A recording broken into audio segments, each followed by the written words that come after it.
안녕하십니까? 행복가정경제연구소의 김남순 소장입니다.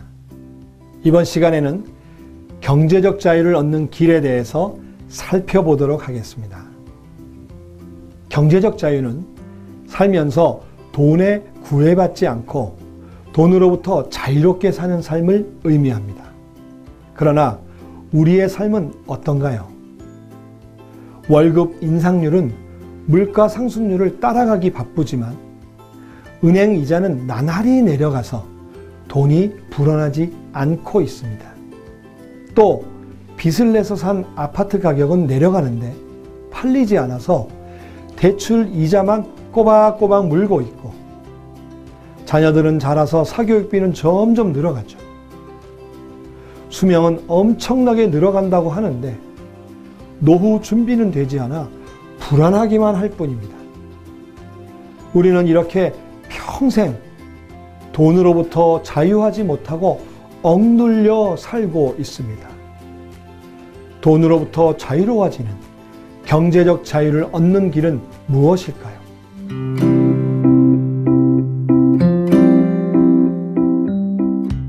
경제적 자유를 얻기 위해서는 지금까지와는 다르게 생각하고 다르게 시작해야 한다. 지금까지 알고 있던 재테크에 대한 생각을 바꿔야 한다. 재테크가 아닌 가정경제 관리라는 새로운 패러다임을 받아들여야 한다. 재테크와 가정경제 관리에는 어떤 차이가 있을까요? 재테크는 무조건 달리는 것입니다. 부동산, 금, 주식, 펀드 등 자신의 목적과 관계없이 많은 사람들이 하고 있는 것을 무조건 따라서 달리는 것입니다. 반면에 가정경제관리는 정하고 달리는 것입니다. 얼핏 보면 별 차이가 없는 것 같습니다. 그러나 자세히 살펴보면 본질적으로 완전히 접근하는 것이 다른 것입니다. 목표를 정하고 모으면 목표에 따른 적절한 투자 방법이나 상품이 결정됩니다.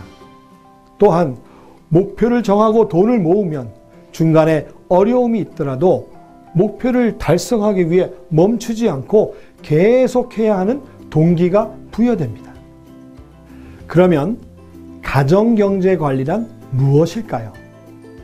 가정경제관리란 필요한 시점에 필요한 돈이 마련되어 있도록 미리 계획하고 준비하는 것을 말합니다. 예를 들어 3년 후에 결혼비용, 7년 후에 내 집 마련, 10년 후에 사업 준비자금, 15년 후에 자녀들의 대학 입학자금, 25년 후에 노후자금 등 목표를 세우면 목표 시점까지 남은 기간이 산출됩니다.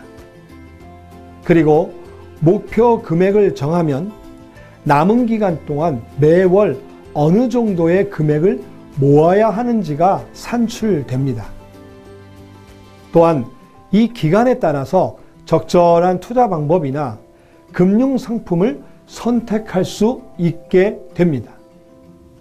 이렇게 미래에 발생할 재정적 목표를 정하고 여기에 따라 미리미리 준비하는 것이 가정경제 관리입니다. 집을 짓기 위해서는 설계 도면이 필요합니다. 설계 도면 없이 집을 짓게 되면 여러분이 원하는 집을 지을 수 없게 됩니다. 이와 같이 가정경제 관리란 인생의 목표를 달성할 수 있게 도와주는 설계 도면이라고 할 수 있습니다.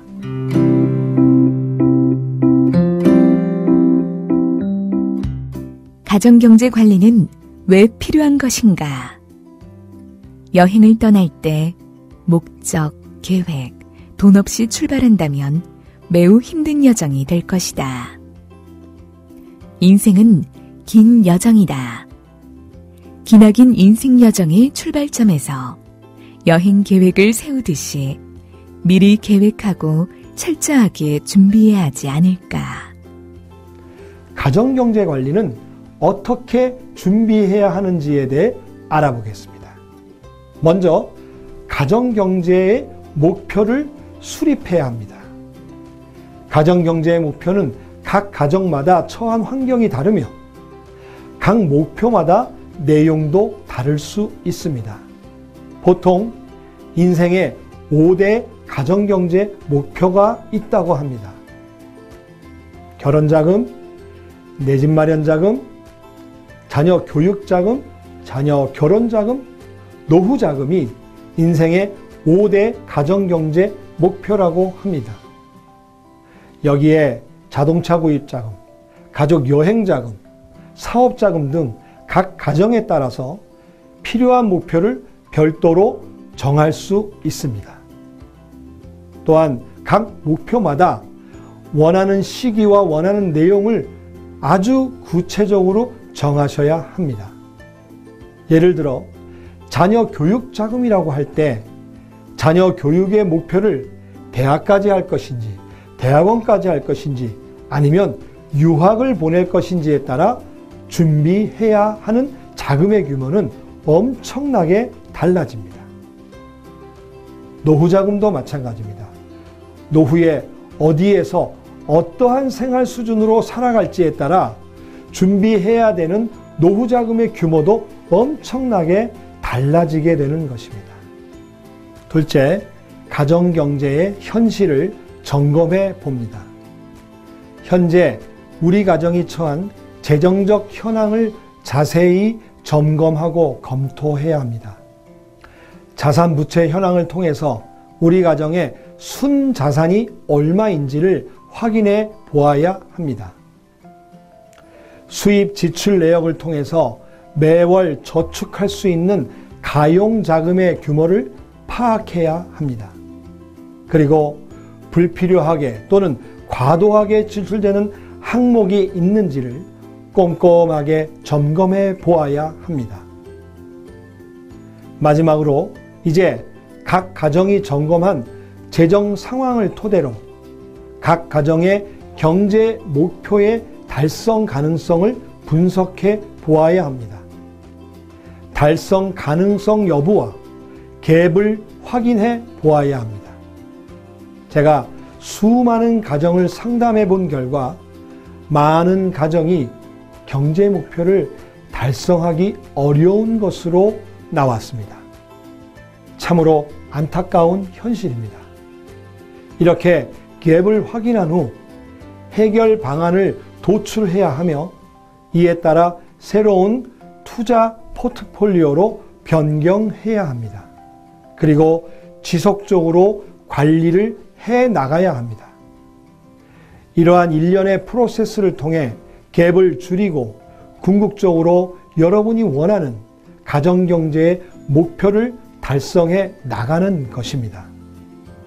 가정경제 관리를 도입하면 어떤 효과가 있을까요? 첫째, 계획된 예산을 통해 지출을 효과적으로 통제할 수 있습니다. 둘째, 돈이 필요한 때를 예측하고 미리미리 준비할 수 있습니다. 셋째, 위험으로부터 가족을 보호할 수 있습니다.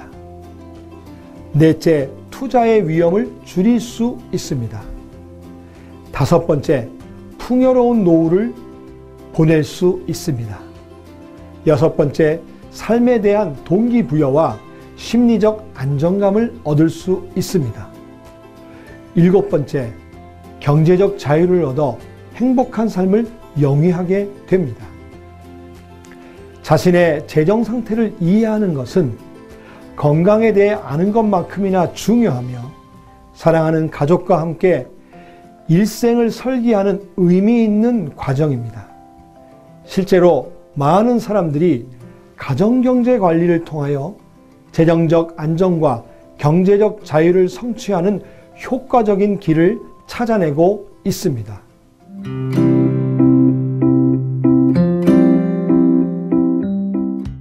돈이 인생의 전부는 아니지만 돈은 내 인생의 주인인 나를 빛나게 해줄 수 있는 조연이다.